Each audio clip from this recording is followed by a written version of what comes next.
quick guys, before we actually get into the video, I just want to say thank you so much for 80 subscribers. I know it was only a few days ago now that I was actually saying thank you for 70 subscribers, but I just hit 80 at the time of me making this video. So thank you so much guys, it really does mean a lot to me. Anyway, let's get into the video. What is going on guys, it's your boy Big Dylan and welcome back to another Destiny build guide. Today we're actually going to be taking a look at another Warlock Sunsinger build. So first of all, let's get into the skill tree. Starting off from the grenade, I'm going to be using Fusion Grenade. For the jump, Focus Burst. For the super, Radiant Skin. For the melee, Flame Shield. I'm going to be using Arcane Spirit, Viking Funeral, Divine Order, and finally Touch of Flame. So this build, is a very old school Viking Funeral Touch of Flame build that was very popular back in the day in Crucible. I'm going to be using Flame Shield and Radiant Skin, just so we have the ability to tank a lot more, even though we are running max armor and recovery. So now that we've got that out of the way, let's get into some of the weapons and the armor. Now, I like to personally run this build with a scout rifle. I like to basically build up my super at the back and then sort of run in and just deal the damage with my super on bosses. But you can use something like a hand cannon. It's just general personal preference. And then I like to use a shotgun, just again personal preference. When I run in for my flame shield, then I've got a shotgun just in case. And for heavy, I like something that's nice and easy to use, like a Galahorn. Just pop rockets off and get kills. Now for the armor, the exotic that makes this all possible is the Starfire Protocol. Very underused exotic in my opinion. Basically it grants an additional fusion grenade, which frees up a slot, so you don't have to use Gift of the Sun, so you can use your Touch of Flame. So very useful indeed. But now that we've got the exotic out of the way, we're actually going to get into the general armor.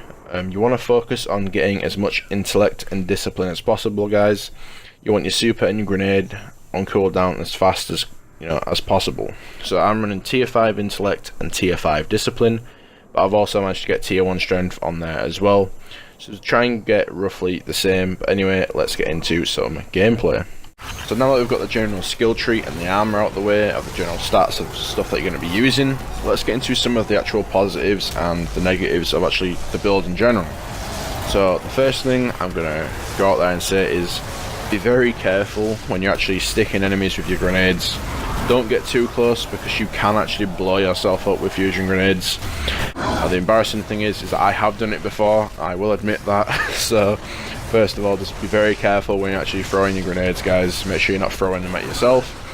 The next negative is that obviously the burn doesn't last that long. The only other time this build really does shine is when you've got your full supercharge and you're constantly throwing your grenades and hitting the enemy with your grenades. So that's in general the only other time the build will actually shine as a team playing build.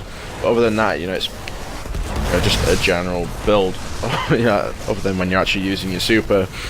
But yeah, obviously the burn doesn't last that long as well. One of the things that I've actually been wanting Bungie to do to the actual Sunsinger subclass in general is actually buff the Viking Funeral from it being able to stack 3 times to 5 times. So basically, if you don't know how Viking Funeral works, when you hit the enemy with a grenade for the first time, you'll obviously start the stack, and the second grenade will stack it to number 2, and then obviously the third one will get you a 3 times damage stack, which everyone on your team will benefit from. So that's in general how Viking Funeral Touch of Flame works. But the positives of the build is just the high damage output. Obviously being able to actually benefit not only you but your team is obviously a very good plus. The build actually is very effective within the raid. I actually like using this on Axis phase 2 when he's actually teleporting to the different areas.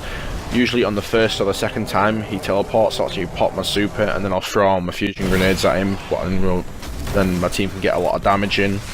So the build is not only useful for the strikes and PVE story missions, it's actually very good in the highest difficulty activities within the game like raids.